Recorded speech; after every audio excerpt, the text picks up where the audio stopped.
वृंदावन की माटी। शोभा नाम की औरत जिसकी बहन वृंदावन में रहती थी, एक दिन वह उसको मिलने के लिए वृंदावन गई।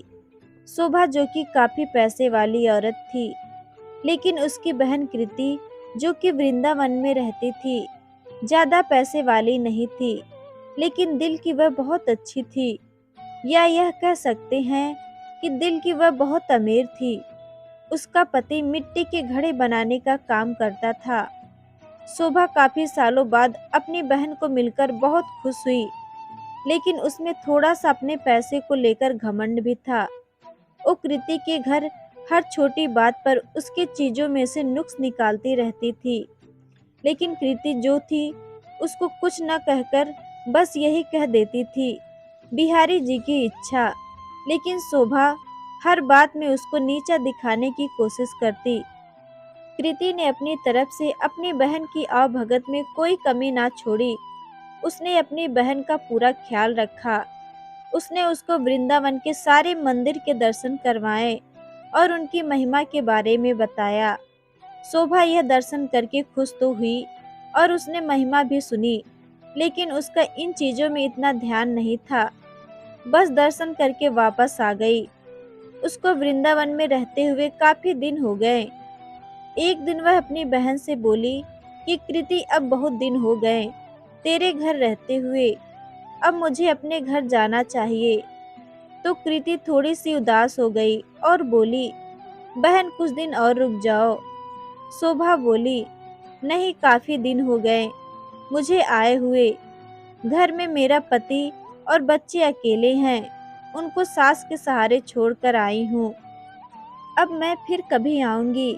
जब शोभा वापस जाने लगी तो कृति जो कि शोभा की बड़ी बहन थी, उसने अपनी छोटी बहन को उपहार स्वरूप मिट्टी का घड़ा दिया। घड़े को देखकर शोभा हैरान सी हो गई और मन में सोचने लगी, क्या कोई उपहार में भी घड़ा देता है। लेकिन कृति के बार बार आग्रह करने पर उसने अनमने मन से घड़ा ले लिया। जब शोभा जाने लगी तो कृति की आंखों में आंसू थे, लेकिन शोभा उससे नजरें चुराती हुई जल्दी जल्दी वहां से चली गई। सारे रास्ते शोभा यही सोचती रही कि मैं घर जाकर अपनी सास और पति को क्या बताऊंगी कि मेरी बड़ी बहन ने मुझे घड़ा उपहार के रूप में दिया है। तो उसको इस बात से बहुत लज्जा आ रही थी। उसने सोचा कि मैं घर जाकर झूठ बोल दूंगी कि घड़ा मैं खरीद कर लाई हूँ, मुझे तो मेरी बहन ने काफी कुछ दिया है। इसी तरह सोचती सोचती घर पहुंची और उसने घर जाकर घड़ा अपनी रसोई के ऊपर रख दिया। उसको मन में ही बहुत गुस्सा आ रहा था कि मेरी बहन क्या इस लायक भी नहीं थी, छोटी बहन को कुछ पैसे उपहार में दे सके, एक घड़ा बस पकड़ा दिया है। अब उसको अपने घर आए काफी दिन हो गए। गर्मियों के दिन थे, तभी उसके गांव में पानी की बहुत दिक्कत आने लगी। कुएं में, नदियों में पानी सूख गया। उसके गांव के लोग दूर दूर से पानी भरकर लाते थे। पैसे होने के बावजूद भी शोभा को पानी के लिए बहुत दिक्कत हो रही थी। एक दिन शोभा बहुत दूर जाकर पानी भर रही थी। वहां पर और भी औरतें पानी भरने के लिए आई हुई थी। तो जल्दी पानी भरने की होड़ में धक्का मुक्की में शोभा का घड़ा टूट गया। शोभा दूसरी औरतों पर चिल्लाने लगी, यह आपने क्या किया? बड़ी मुश्किल से तो मैंने पानी भरा था, आप लोगों ने धक्का मुक्की करके मेरा घड़ा तोड़ दिया है। अब वह उदास मन से घर आई। अब उसके पास कोई और दूसरा बर्तन भी नहीं था पानी भरने के लिए। तभी अचानक उसको अपनी बहन के दिए हुए घड़े की याद आई। तो उसने रसोई के ऊपर से घड़ा उतारा और फिर चल पड़ी बड़ी दूर पानी भरने के लिए। जब कुएं पर पहुंची तो अभी भीड़ कम हो चुकी थी। वह घड़े में पानी भरकर घर लाई। उसका पति खेतों में से वापस आया। गर्मी अधिक होने के कारण वह गर्मी से बेहाल हो रहा था और आकर उसने कहा, शोभा, क्या घर में पानी है? क्या एक गिलास पानी मिलेगा? शोभा ने कहा, हाँ, मैं अभी भरकर लाई हूँ। उसने उस घड़े में से एक गिलास पानी भरकर अपने पति को दिया। गले में से पानी उतरते ही उसका पति एकदम से खड़ा हुआ और बोला, यह पानी तुम कहाँ से लाई हो? शोभा एकदम से डर गई कि शायद मुझसे कोई भूल हो गई है। तो उसने कहा, क्यों, क्या हुआ? उसने कहा, यह पानी नहीं, यह तो अमृत लग रहा है। इतना मीठा पानी तो आज तक मैंने नहीं पिया। यह तो कुएं का पानी लग ही नहीं रहा।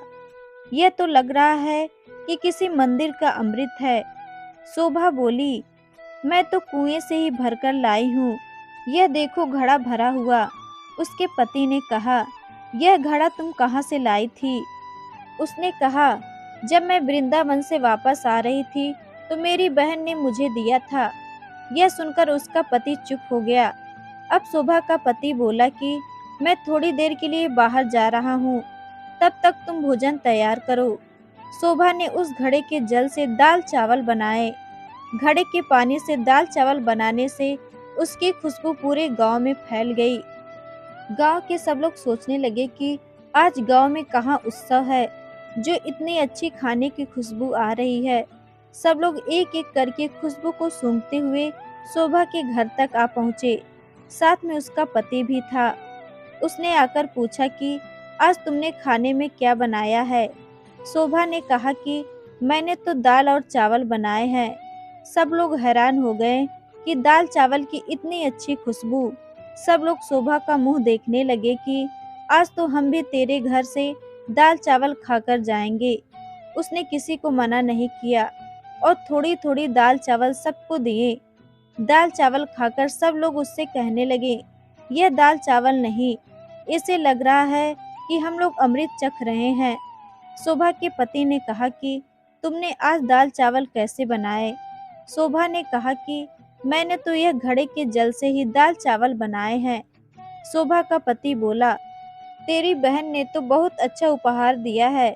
अगले दिन जब शोभा घड़ा भरने के लिए जाने लगी तो उसने देखा घड़ा तो पहले से ही भरा हुआ है। उसका जल वैसे का वैसे है जितना वो कल लाई थी।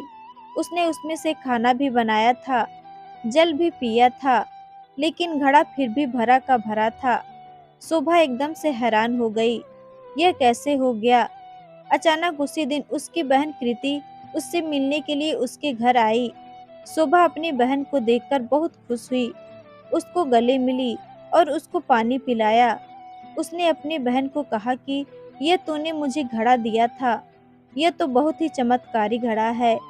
मैंने तो तुच्छ समझकर रसोई के ऊपर रख दिया था, लेकिन कल से जब से मैंने इसमें जल भरा है तब से जल भरा हुआ है। इसका जल इतना मीठा है कि इसके जल से मैंने दाल और चावल बनाए जो कि अमृत के समान बने थे। उसकी बहन बोली, अरे ओ मेरी भोली बहन, क्या तू नहीं जानती कि यह घड़ा ब्रज की रज यानी वृंदावन की माटी से बना है, जिस पर साक्षात किशोरी जी और ठाकुर जी नंगे पांव चलते हैं। उसी रज से यह घड़ा बना है। यह घड़ा नहीं, साक्षात किशोरी जी और ठाकुर जी के चरण तुम्हारे घर पड़े हैं। किशोरी जी और ठाकुर जी का ही स्वरूप तुम्हारे घर आया है। यह सुनकर उसकी बहन अपने आप को कोसती हुई और शर्मिंदा होती हुई अपनी बहन के कदमों में गिर पड़ी और बोली, मुझे क्षमा कर दो, जो मैं वृंदावन की रज माटी की महिमा को न जान सकी। जिसकी माटी में इतनी शक्ति है तो उस बांके बिहारी और लाडली जी में कितनी शक्ति होगी। मैं अज्ञानी मूर्ख न जान सकी। मुझे ब्रज की रज की महिमा और उसकी महत्ता का नहीं पता था। मुझे क्षमा कर दो। उसकी बहन उसको उठाकर गले लगाती हुई बोली कि बहन किशोरी जी और ठाकुर जी बहुत ही करुणावतार हैं। तुम्हारे ऊपर उनकी कृपा थी जो इस घड़े के रूप में, इस रच के रूप में तुम्हारे घर पधारे। शोभा बोली, बहन तुम्हारे ही कारण मैं धन्य हो उठी हूँ। तुम्हारा लाख लाख धन्यवाद। यह कहकर दोनों बहनें आंखों में आंसू भरकर एक दूसरे से गले लगकर रोने लगी। जिंदगी में कभी भी किसी की भी इज्जत नहीं निकालनी चाहिए। कोई गरीब है तो वह तुम्हारे से भीख मांगने नहीं आएगा। घर छोटा भी हो तो भी वह आपको दिल से रोटी खिलाएगा। अपना महल देखकर सामने वाले के घर की इज्जत ना निकालें।